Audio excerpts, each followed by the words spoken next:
నేను actually last month October 3 అనుకుంటా నేను నా టెలిగ్రామ్ ఛానల్‌లో బిట్‌కాయిన్ నా అనాలిసిస్‌ని షేర్ చేశాను. సో, అప్పుడు చెప్పాను ఇట్లా బిట్‌కాయిన్ థర్డ్ టైమ్ మళ్ళీ ఒక క్రూషియల్ లెవెల్‌ని రీచ్ అవుతుంది. ఈసారి ఆ లెవెల్ నుంచి చాలా పెద్ద మూవ్ వస్తుంది.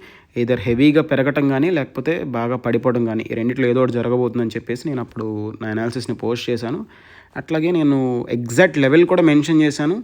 ఆ లెవెల్ పైన కన్నేసి ఉంచండి అని చెప్పేసి ఇదిగోండి 1,26,100 నుంచి 1,26,200 లోపు అని చెప్పి. అండ్ దాని కింద కూడా మెసేజ్ చూడండి. అక్కడి నుంచి చాలా పెద్ద మూవ్ రాబోతుందని చెప్పేసి కూడా క్లియర్‌గా మెన్షన్ చేశాను. రిజల్ట్ చూస్తే ఎగ్జాక్ట్లీ 1,26,199 నుంచి ఈరోజు బిట్‌కాయిన్ $100,000 దగ్గరికి పడిపోయింది. సారీ, 100,000 కంటే కూడా కిందకి పడిపోయింది. Which is greater than 25%.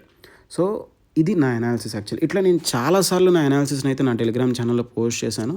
So, మీరు ఒకసారి ఎళ్ళైతే చెక్ చేయొచ్చు.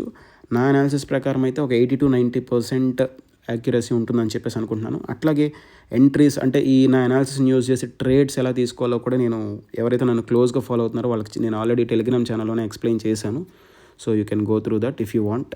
అండ్ రీసెంట్‌గా కూడా ఎగ్జాక్ట్లీ 1 డే బ్యాక్ అనుకుంటా నేను మళ్ళీ ఇంకొక అనాలిసిస్ కూడా పోస్ట్ చేశాను. ఇట్లా బిట్‌కాయిన్ మళ్ళీ ఒక క్రూషియల్ లెవెల్ దగ్గరికి వచ్చింది. సో, ఇక్కడి నుంచి మళ్ళీ హెవీ మూవ్‌మెంట్ ఏదో ఒకటి చాలా తక్కువ రోజుల్లో రాబోతుందని చెప్పేసి 1 డే కూడా అవ్వలేదు. ఆల్మోస్ట్ $8,000 దాకా కిందకైతే పడిపోయింది బిట్‌కాయిన్. సో, అదనమాట నా అనాలిసిస్. మీరు ఆల్రెడీ ఒకసారి చెక్ చేసుకోవచ్చు టెలిగ్రామ్ ఛానల్‌లోకి వెళ్ళి. అండ్ మీకెంతో కొంత ఈ అనాలిసిస్ యూజ్ అవుతుందని చెప్పేసి అనుకుంటే ఇక్కడ టెలిగ్రామ్ ఛానల్ లింక్ నేను బయోలో కానీ ఫస్ట్ కామెంట్లో కానీ ఇస్తాను. అక్కడి నుంచి వెళ్ళి జాయిన్ అవ్వండి. సో, ఇన్స్టాగ్రామ్లో కానీ యూట్యూబ్లో కానీ ఇంత ఫ్రీక్వెంట్గా ఇంత ఈజీగా షేర్ చేసుకోలేం కాబట్టి ఇట్లా టెలిగ్రామ్ ఛానల్లో షేర్ చేస్తూ ఉంటాను. So, thanks for watching this video.